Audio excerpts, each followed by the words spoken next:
Hello there and welcome to my Minecraft tutorial. This is episode 6 in a series on medieval buildings and modular design, and today we're going to be talking about how to build a blacksmith's yard.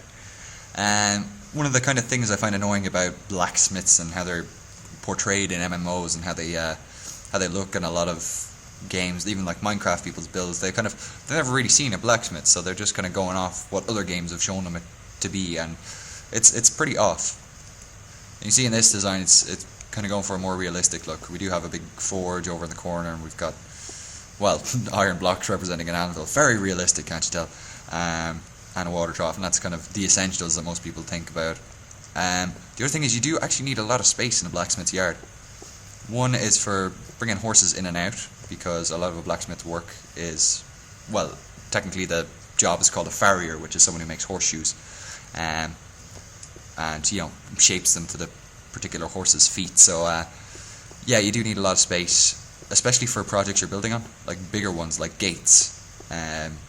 We got a blacksmith downtown where I grew up, and obviously he uses modern technology, but they've owned the same site for like 400 years, so it's one of those really old family businesses. Anyway, enough rambling, we should probably get started on this design. So here we've got our 16 by 16 plot laid out. You can see I've used stone brick. In retrospect, I probably shouldn't have. Gravel would do nicely, actually. It would look a lot better. So I'll change that in the final design before I do that take. So 16 by 16 plot. We've laid out a 2 wide cobble road along this side. Over in this corner, we've got it's the foundation for the house, but it's pillars that are 4 high, and they have 4 in between. So this is pretty much a cube, sort of, not really. So you're going to have 4 by 4 space inside, and 4 between each of these pillars. Then coming down here we have 2 rows of pillars. These are going to be 3 high and 2 apart, and joined onto the house like this. For the next phase, we've just started building the first story, and using pretty much the same kind of building design, I suppose, as the houses I showed earlier, which is cobble up 3, and then we've got a row of half stone slabs along the top.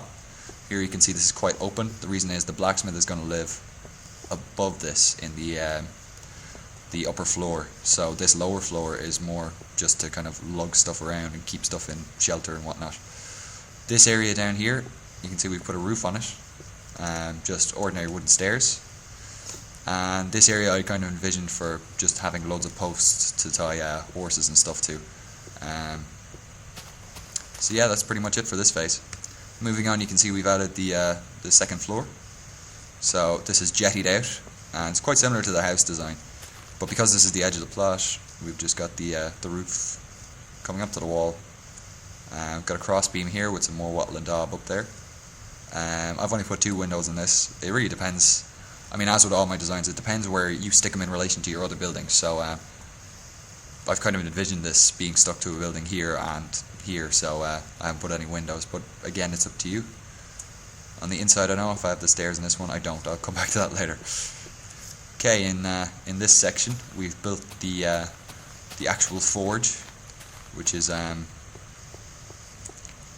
basically this kind of little design here. I meant it to be bellows, but it was hard to get something that actually looked like bellows, so apologies for that. So yeah, this is a pretty simple design. We've got half stone slabs in front, which is kind of a nice smooth surface to lay out your iron as you beat it.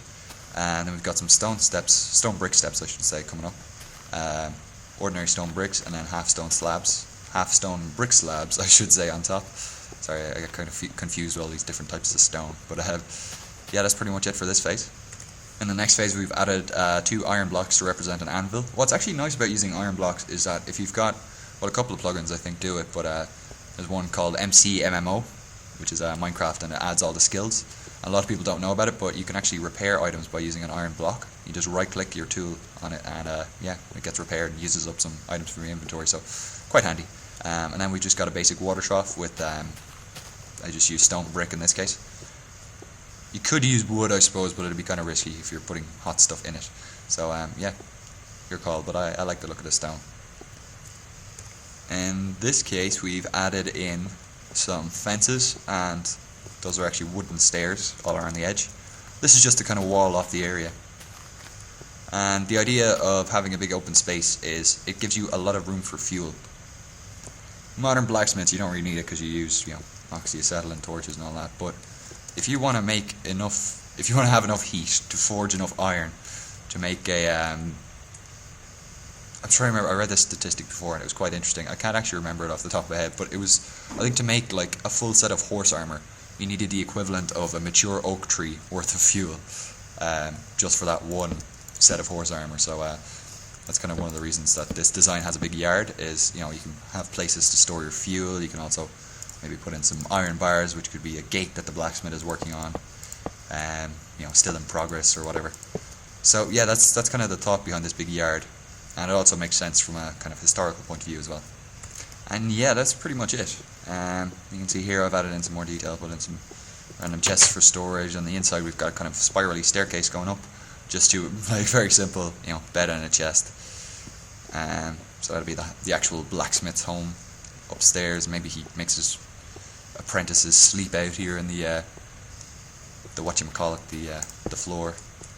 I'm just going to do a little testing because, well, really something I should have done before, but I just want to see what this looks like with gravel, because I have a feeling it's going to look a lot better. That's not the right command. Set gravel. Yeah, much nicer and nastier at the same time. It's good. So yeah, I mean, that's pretty much it. It's a pretty simple tutorial. Although what I do want to cover is Chestshop, because I meant to cover that plugin in the last tutorial and I completely forgot about it while I was making it, so allow me to do that now.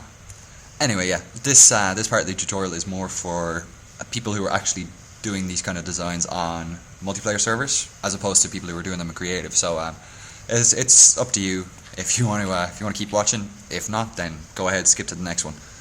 Okay, so Chestshop. The way it works is, say you want to buy or sell anything. You plonk a chest down, then above it you put a sign. Leave the first line blank, as this will show your name once you finish writing it. In the second line, you put the quantity of items that you're going to sell. This isn't the total quantity of the, say, you can't really put a limit on how much you want to sell or buy unless you fill up the chest. Basically, the quantity is how much people are going to get every time they pay that amount, or every time they sell that amount, blah blah blah. So say, in this example, you know, I left the first thing blank, so it's going to show up as Archernock, which is my Minecraft username, and I'm selling blocks of 8 iron ingots, and I'm going to sell them for 30 and buy them for 10. So yeah, that'll be getting onto the other half of it.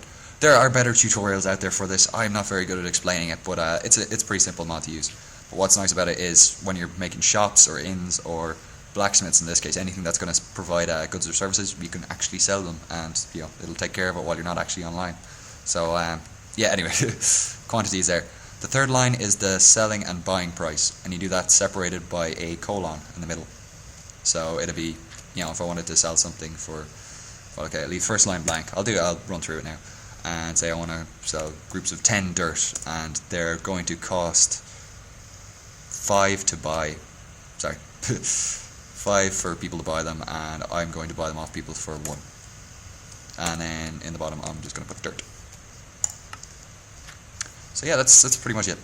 So last line is the name of the item, and that's how it would turn out. And obviously I'm playing in single player, so nothing's going to happen when I click on this chest, but if this were on an SMP server running Chestshop, I could right click, and if I had the money I would buy it. And yeah, that's pretty much it. It's pretty simple mod to use, but it's nice because it adds a lot of depth into SMP servers and economies and all that fun stuff. So yeah, that was my 6th tutorial, and 7th, which is coming up next, is quite exciting because I think it's, if I remember rightly, actually let me check my little my special notebook. It's in here somewhere. I have a list of the episodes. How nerdy am I? Right, yeah, next episode is we're going to do Tower House, which is a very basic type of castle. Common in the Norman period, and we're also going to show you how to do Motte and Bailey, which is a older type of castle design again. So again, kind of, it'll be the basic one to start off with, and then we'll move on to more complex stuff. But yeah, that's coming up next. So hope you liked this video. If you did, please like and subscribe, and if you've got any suggestions or anything you want to say, please leave a comment. Sorry, I was a bit kind of over the moon with this episode, but yeah, I'm quite ill at the moment, so I'm doped up on painkillers. So yeah, have a good day, guys. Bye.